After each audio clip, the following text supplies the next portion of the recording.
사이드백의 움직임. 사이드백의 움직임은 먼저 우리가 수비일 때입니다. 이 부분은 정말 제 생각에 영원한 딜레마입니다. 바로 사이드백 붙어야 돼? 말아야 돼? 에 대한 해답을 오늘 이 영상에서 정확하게 말씀드리겠습니다. 축구의 모든 상황은 우리 팀이 공격인데 상대가 수비 진영을 갖춘 상태와 못 갖춘 상태 두 가지와 우리 팀이 수비인데 우리 수비 진영이 갖춘 상황과 못 갖춘 상황으로 분류할 수 있습니다. 먼저 우리 팀이 수비인데 수비 진영을 못 갖춘 상황에서의 사이드백의 움직임에 대해 말씀드리겠습니다. 이 상황은 간단히 말해서 상대의 역습, 카운터 어택 상황입니다. 여기서 모든 수비는 하나의 목표를 생각하고 있어야 합니다. 바로 지연입니다. 일반적인 아마추어 사이드 수비수들이 가장 흔히 하는 실수들은 바로 여기서 공을 빼앗으려고 한다는 점입니다. 이 상황에서 벌어질 수 있는 가장 베스트한 상황은 바로 공을 빼앗는 것이 아니라 상대를 견제하면서 적절히 물으면서 상대의 역습 속도를 지연시키고 우리 팀이 수비 진영을 갖추도록 하는 것입니다. 그것이 베스트입니다. 물론 상대의 실수로 공의 소유권을 되찾아오면 좋겠지만 공을 빼앗으려고 무리하다가 돌파를 허용하는 상황이 가장 최악입니다. 여기서 수비와 공격수의 수싸움, 머리싸움이 중요합니다. 공격하는 팀이 유리한 역습 상황이라는 것은 공격과 수비의 수싸움에서 공격이 한 명이라도 많은 상황입니다. 이 상황에서는 공격하는 팀은 무조건 마무리를 지어야 하는 상황이고 수비하는 팀은 무조건 공격을 지연하거나 만약 돌파를 허용한다면 페널티 박스 안이 아니라면 파울로라도 끊어야 하는 상황입니다. 파울로 끊어라? 솔직히 아마추어 축구에서는 권장하지 않습니다. 왜냐하면 우리가 하는 것은 월드컵이 아니기 때문입니다. 월드컵 축구라도 비매너적인 플레이는 눈살을 찌푸리게 되죠. 매주 같이 웃으며 인사하고 얼굴 보고 하는 사이에서 정말로 권장하지 않습니다. 어쨌든 상대의 역습 상황에서 가장 중요한 것은 지연하는 플레이이고 지연할 때 가장 중요한 것은 상대의 공을 빼앗으려고 너무 무리하게 가까이 붙지 않는 것입니다. 그렇다고 너무 멀리 떨어뜨려 놓으면 슈팅을 허용하기 때문에 적정 거리를 유지하면서 상대 공격수의 슈팅과 패스, 드리블을 견제할 정도를 유지해야 합니다. 적정 거리라는 것이 참 어렵죠. 내가 공격수가 쳤을 때 떨어지지 않고 따라갈 수 있는 거리, 그 거리가 스피드가 붙은 상황에서는 1.5에서 2m 정도입니다. 그런데 반대로 공격수도 이 거리에서 거리 조절을 하기 때문에 그야말로 눈치 싸움입니다. 그런데 만약 역습 상황에서도 공격 숫자보다 수비 숫자가 적어서 계속 지연을 하다가도 결국은 슈팅 거리까지 오면 승부를 봐야 할 때가 있습니다. 그때는 어쨌든 공격수 중에 더 에이스인 선수가 슈팅을 찰 확률이 높고 또 오른발과 왼발 중에는 주로 쓰는 발로 찰 것입니다. 그렇기 때문에 그러한 것을 미리 파악해 두는 것이 매우 중요합니다. 이것은 국가 대항전이나 프로 레벨의 경기에서도 많이 관찰되는 장면입니다. 결국은 에이스가 마무리하도록 에이스에게 공이 가게 되어 있습니다. 아닌 경우도 있다고요? 네, 그런 경우는 이제 에이스가 바뀌는 거죠. 두 번째 상황은 상대의 공격에 우리가 수비 진영을 다 갖춘 상황입니다. 이 상황에서는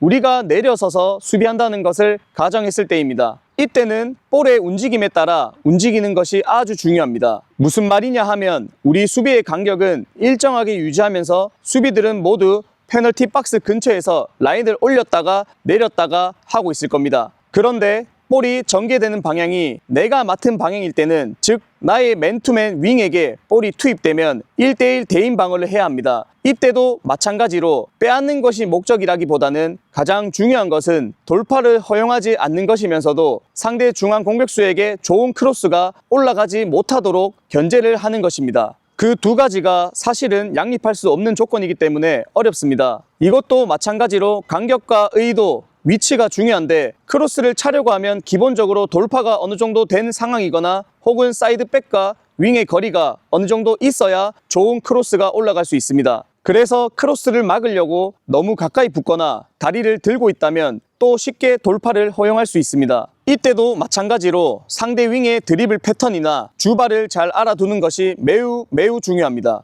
결국은 이 눈치 싸움이 실력이라는 뻔한 말이지만 사실이 그렇습니다. 한국 축구 레전드 이영표 선수의 말씀을 잠시 빌려보면 상대의 윙어를 압도하고 있다는 것을 윙어가 알고 공격적인 플레이보다는 그냥 백패스만 할 때 희열을 느낀다는 인터뷰를 본 적이 있습니다. 결국은 사이드에서 균열을 만들어내야 하는데 윙백이 윙어를 압도한다면 공격 방향은 더더욱 더 좁아질 수밖에 없습니다. 그리고 그 다음 상황은 우리가 진영을 갖추고 있는 상황에서 내 쪽 방향 말고 반대 방향 쪽 사이드로 볼이 전개되었을 때는 내가 맨투맨 수비해야 하는 윙어도 안쪽으로 좁히기 때문에 당연히 안쪽으로 들어와서 맨투맨 수비를 해야 합니다. 특히 이때 크로스되어 오는 공과 나의 맨투맨을 번갈아 보면서 계속 나의 맨투를 놓치지 않는 것이 중요합니다. 그리고 만약 크로스된 볼은 가장 좋은 것은 빼앗아서 다시 우리 팀에게 연결하는 것입니다. 하지만 보통 크로스된 볼은 골대와 가까울 가능성이 높고 상대 공격수가 주변에 많기 때문에 더 안전한 방법은 클리어링 하는 것입니다. 클리어링은 일단은 문전 앞에서 위기 상황은 크게 벗어나는 것이 목적이기 때문에 가능한 멀리 걷어내는 것이 좋고, 그게 불가하다면 스로인, 그것도 불가하다면 코너킥을 만들어서 이 상황을 끊어내는 것이 매우 중요합니다. 프로 수준의 경기에서도 강한 크로스는 클리어링 하는 경우가 많습니다. 하지만 자신 있다면 가장 좋은 것은 우리 팀 미드필더에게 볼이 잘 연결되는 것입니다. 결국 순간의 판단이죠. 그래서 축구가 어려운 것 같습니다. 3.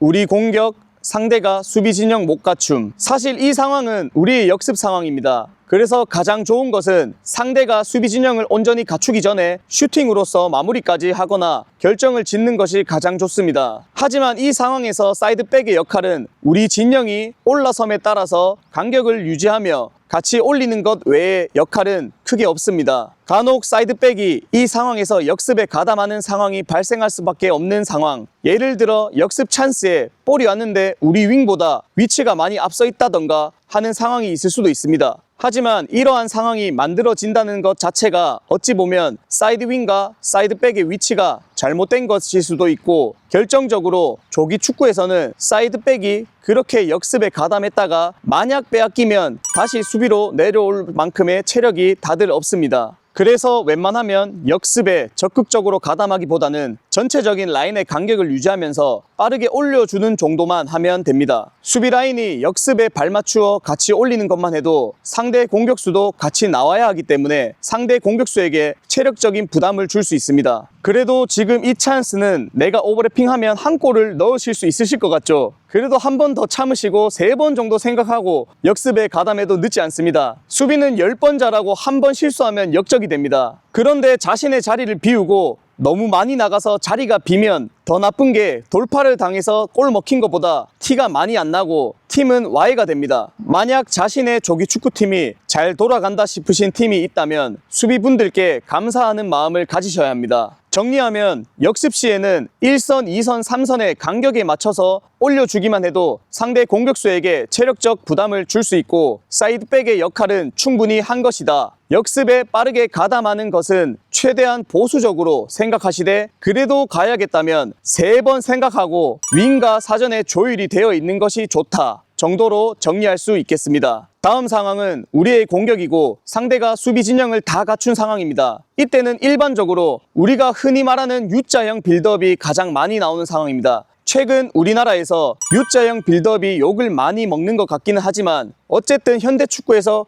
공격 방향을 바꾸는 데 있어서 가장 효율적이고 안전한 방식입니다. 그래서 이때는 우리 사이드백에서 빌드업을 잘할 수 있는 움직임을 하는 것이 좋습니다. 여기서 프로에서는 근한 U자형 빌드업마저 아마추어에서는 잘 안 되는 이유가 볼이 나가야 하는 당연한 흐름을 우선 모르는 분들이 많이 계시고 또 그걸 모르니까 당연히 몸을 열면서 볼을 받아야 한다는 생각 자체가 없으신 분들이 많습니다. 기억하세요. 나의 반대 방향에서 볼이 나온다면 무조건 볼을 받으면서 몸을 반대 방향으로 열어야 합니다. 최소한 전방 방향으로라도 열어야 합니다. 그래서 주발 쪽 사이드백을 맞는 것이 몸을 여는 데 도움이 되기 때문에 좋습니다. 이 부분을 조금 더 자세히 말씀을 드려보겠습니다. 예를 들어 오른발잡이가 오른쪽 사이드백을 하면 오른발로 잡는 것이 편하기 때문에 몸을 열면서 잡아놓기가 용이합니다. 반대로 왼발로 잡아놓는다면 몸을 열기가 힘들거나 혹은 별도의 이동 트래핑이나 턴 동작을 해야만이 지금 보시는 것처럼 몸을 열 수가 있습니다.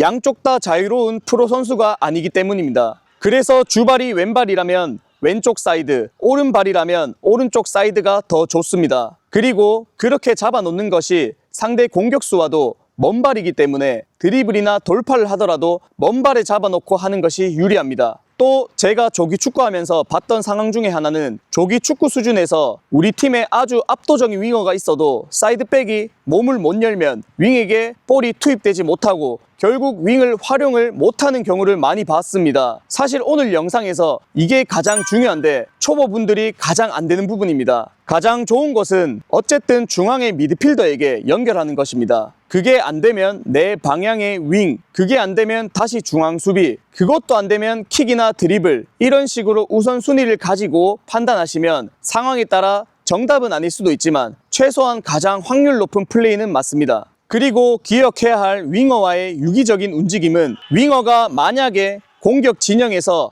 안쪽으로 들어간다면 윙어의 자리로 올라서는 움직임이 있어야 합니다. 이 부분도 역시 무엇이 정답이라는 생각보다는 윙어가 안으로 좁히면 당연히 사이드백이 간격을 유지하기 위해서라도 조금 더 올라서는 것이 맞습니다.